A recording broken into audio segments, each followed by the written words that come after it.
आपल्यामध्ये अशी एक शक्ती आहे ज्याला कुंडलिनी असं म्हणतात. ती आपल्या पाठीच्या माकड हाडामध्ये त्रिकोणाकार अस्थिमध्ये सर्पाकार बसलेली आहे. ती 3.5 विठोळ घालून बसलेली शक्ती आहे. ही शक्ती हिला कुंडलिनी शक्ती असं म्हणतात. आणि अनादी काळापासून हिचं वर्णन आपल्यामध्ये दत्तात्रयांनी वगैरे केलेलं आहे. इतके पुष्कळशा पुस्तकांमध्ये म्हणजे मार्कंडेय जे 14,000 वर्षापूर्वी झाले त्यांनी सुद्धा या कुंडलिनीचं वर्णन केलेलं आहे. जे देवी महात्म्य व देवी पुराण वगैरे त्यांनी लिहिलं आहे त्याच्यामध्ये त्यांनी कुंडलिनीचं वर्णन केलेलं आहे.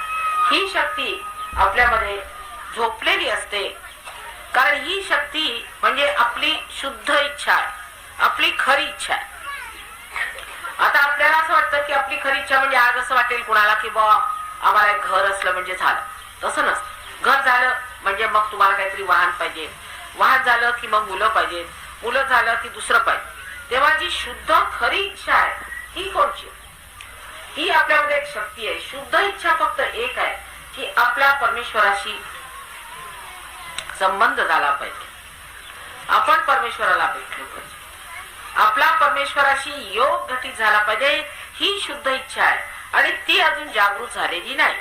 तीच कुंडलिनी शक्ती जी आपल्या त्रिकोणाकार अस्थिमध्ये आहे ती जागृत झाली म्हणजे हे कार्य घटित होतं. आणि पुष्कळांच्या मध्ये ती तुम्हाला डोळ्याने सुद्धा दिसेल की त्या माकड हाडामध्ये जसं काही एखादं हृदय चालावं अशा रीतीने ती स्पंदित होते. आणि ती कुंडलिनी शक्ती जागृत झाली म्हणजे तुमच्या हातामधून चैतन्याच्या लहरी वाहू लागतात आणि चारीकडे असलेलं पसरलेलं चैतन्य सुद्धा तुम्हाला जाणवतं.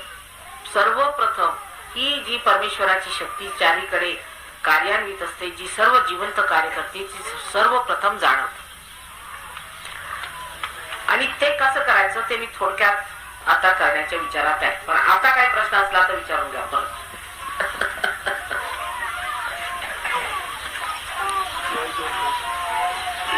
विचारलं पाहिजे म्हणजे काय की तुमचं लक्ष आहे तिकडे. माझं हे पण